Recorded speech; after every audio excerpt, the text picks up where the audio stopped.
जाता था, बगैर फोन का फोन आता था हमारे पास। अब आप लोग नहीं समझ रहे, अब तो फोन होगा गुरुजी। पहले बगैर फोन का आदि नादि काल में फोन नहीं था, फिर भी हमारी बात को मेहमानों तक हमारे पशु पक्षी सुनाते थे। तो सुबह सुबह बोलता था तो दाई कहती थी चला जा, आज पोना आने वाले, तो शाम को पोना आ जाते थे, पोना शाम को आ जाते थे। और जैसे घर में मुर्गी होती थी, मुर्गी तो सभी लोग जानते हो, जानते हो ना मैया?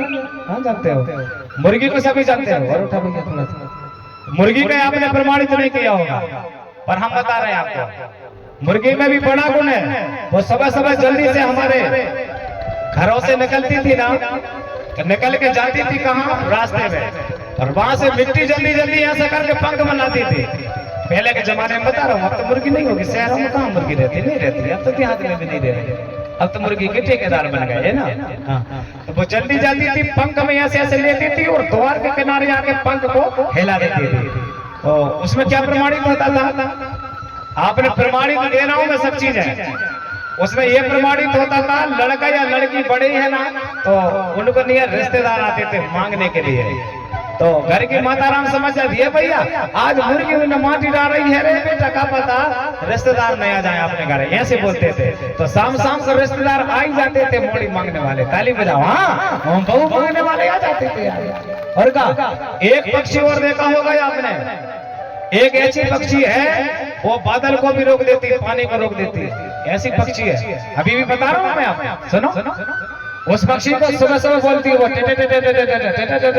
सुबह सुबह बोलती है ना, जिसको टिटेरी बोलते हैं। आप लोग किधर क्या बोलते हैं? टिटेरी बोलते हैं। जिसके पांव पतले रहते हैं और पंख बड़े बादल के आकाश की तरह रहते हैं ना, उसके पंख जो रहते हैं आकाश रंग में रहते हैं, आकाश रंग में।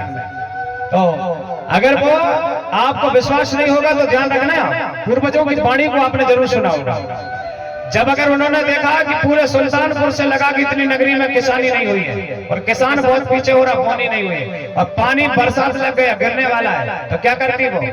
उसी किनारे पे बड़ी नदी देखती, और नदी में जाकर के बीच नदी में अंडा रख देती थी। ताली बजाओ। बीच नदी में क्या करती है वो? बीच नदी में अंडा रखती थी। जब तक पूरी, फिर वो रात में घूमती थी, रात भर घूमती, वो पक्षी रात भर सोती नहीं। आप 4 बजे रात में जग के देखना, खेत जाना, वो आपको चिल्लाती आवाज आएगी, आपके आगे आगे निकलते आएगी। कहीं भी बोर पानी पंप में आप देने जाओगे ना, तो देखना वो टिटेरी जो है वो अपने खेत में घूमती रहती है।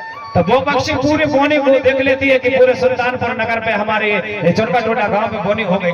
जब पूरी बोनी हो जाती और बादल दूसरे क्षेत्र में गिरा रही पानी को, पर पूरी बोनी हो जाती, जल्दी से अंडा फोड़ती, अंडा फोड़ के बच्चों से बाहर निकालती और वहीं से आकाश देवता से प्रणाम करती कि अब आ जाओ, बोनी हो गई है, तुम्हारी तैयारी चालू करो, ताली बजाओ। हाँ, फिर पानी की वर्षा होती, बड़ी अंधाधुंध तूफान वर्षा होता था, फिर पूरा किसान जय जयकार हो जाता। आपको क्या लगता है? आपको क्या लगता है कि पशु पक्षी झाड़ पेड़ आपको नहीं पहचानते? जानते हैं। आपने देखा होगा, अगर सर्प कहीं मिल जाए तो तुम आप मानव को देख के भागता है। कई लोग तो उसे देख करके मारते हैं, नहीं मत मारना। अगर सर्प खड़ा हो जाए तो वो बता रहा है कि भैया कृपा करना यार, हम भी इतने खड़े हैं, थोड़े इतने नया बार हम भाग जाए तो आ जाने, हम ताली बजाओ। नागदेवता भी खड़ा होना बताता है। हाँ, कभी भी आपने देखा होगा खेत में सो रहा किसान बगैर कपड़ा का, कपड़ा लगता नहीं है ना, कोई बात नहीं, किसान सो रहा बगैर बागा, पानी बगा रहा गया हूं मैं और सो गया मेरे में, किनारे में सांप पड़ा, बिच्छू चतैया चीटी मूंगी सब पड़े, कान आंख खोले हैं, कपड़ा ढांकने को कुछ नहीं है, लेकिन सो रहा है। सोया, धरती माता कहती है सारे जीव प्राणी से मेरा बेटा सो रहा है, अभी सोने दे, उसको कुछ नहीं करना। किनारे पे सर्प सो जाएगा, लेकिन तुमको सोते समय कभी दस्ता नहीं है ना, कभी धोखा नहीं देता, कभी नहीं, कभी धोखा नहीं देता। वो तो अचानक तुम उसके ऊपर पैर रखोगे, गलती करोगे तभी गलती करता, नहीं तो बगैर उसके वो नांग देता भी गलती नहीं करता है, कभी नहीं करता। हमें प्रकृति से सीख लेना चाहिए। हम दिन रात से मेहनत क्यों कर रहे हैं? हम दिन रात से पशु पक्षियों को पहचान करते हैं, हम यहाँ की चींटी मुर्गी को पहचान करते हैं। आप लोगों ने ध्यान नहीं दिया, आपने ध्यान नहीं दिया होगा। कई लोग ऐसा होता है, भोले अब लोग कहते हैं कि भोले बाबा को शहद चढ़ाओ तो अच्छा होता है। ये राजा नहीं, भोले बाबा उस समय जिंदा थे तब शहद खाते थे, अब चढ़ाओगे तो बात नहीं बनेगी। पूछो क्यों? अगर आपने शहद चढ़ाया मंदिर में और वहां पे चींटी चली गई और चींटी ने शहद को खाया और चींटी चिपक के अगर मृत्यु हो गई, तो बताओ भोले बाबा ने कहा था कि आपको इनकी मृत्यु करना? बोलो, पाप के बागी कौन है? हम ही लोग है ना, गलती हमने की है। तो एक काम करना, बाबा भोलेनाथ को ज्यादा शहद नहीं, थोड़ी सी बिल्ली रख देना और कह देना बाबा भेंट इतना ही है, काफी है, हमारे घर कुछ व्यवस्था नहीं है, जे कचू जो चल चला है, बस खेल खत्म, दुकान बंद, तुम तो हाथ जोड़ो करे आओ। बाबा बाबा वर्षन हाँ, ऐसी पूजा पाठ होनी चाहिए। यहाँ से राजा बाबा भीमाल हनुमान जी की गाथा चल रही थी और बात वहां से चलते चलते बहुत कदरी निकल गई थी। यही भी हमारी गाथा है। हनुमान जी महाराज की पूछ नहीं है, ध्यान रखना, पूछ नहीं है बाबा। जैसे आप हो हमें, ऐसे वो भी थे। और एक नहीं 7 भैया हैं जिनका नाम गोंडी में भीमाल, हिरवा, जाडवा, केसवा, भानवा, भाजवा, मुकेशा, जिनको आज हिंदी में कहें तो हरदौल बाबा, संत बाबा, पाठ बाबा, भैरव बाबा, ये सब बोला जाता है। हिंदी भाषा है, वही है। कौन? बाबा भीमाल के भैया, 7 भैया उनके। और 7 भैया ने पूरे बावनगढ़ में सेवा दिया था। हनुमान जी से बड़ा शक्तिशाली धरती में कोई प्राणी नहीं था आदि अनादि काल में। सबसे बड़ा मेहनती और ताकतवर कोई था। लड़ा अगर किसी को और देश को बचाया तो किसी ने सर्वप्रथम बचाया है, तो वो मेरे बाबा भीमाल हनुमान जी महाराज है। बोलिए बाबा हनुमान जी महाराज था, हाँ, उन्होंने देश को बचाया था। आपको क्या लग रहा है? मैं तो माता पिता का नाम बता रहा हूँ ना। अब आप कहोगे गुरु जी वो तो भगवान है। अरे भगवान तुम्हारे भाव से है अंदर घुसा है आपका।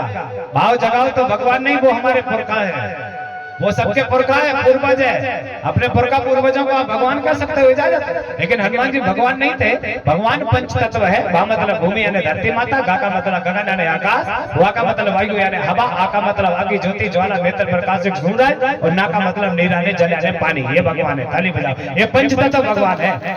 यहाँ पे हनुमान जी महाराज भगवान नहीं है, वो हमारे पुरखा, सबके पुरखा है, एक के नहीं। आदि अनादि काल में जाति सूचक बंटवारा नहीं था, सबके। जब तो सबकी पूजा होती, सब लोग उनकी पूजा करते। साफ करना चाहिए बाबा भीमाल की, हनुमान जी महाराज के, साफ के करना।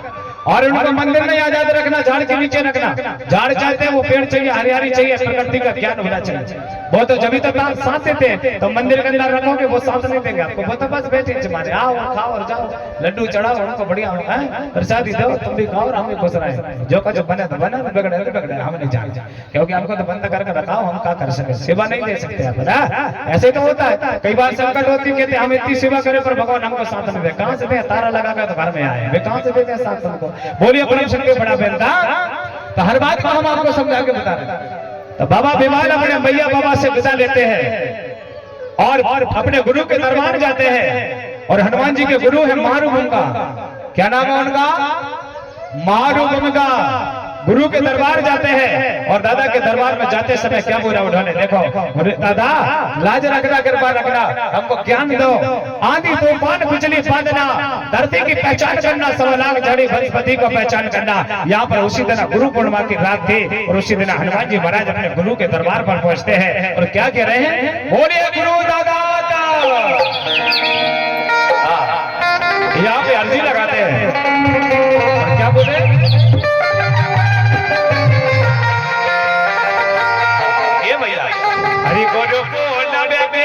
जैसे दादाजी का गीत बना, इसी प्रकार से पहला गीत था, बाद में कलाकार ने इस गीत को गाया है। नहीं तो ये बाबा भीमाल का गीत है। अरे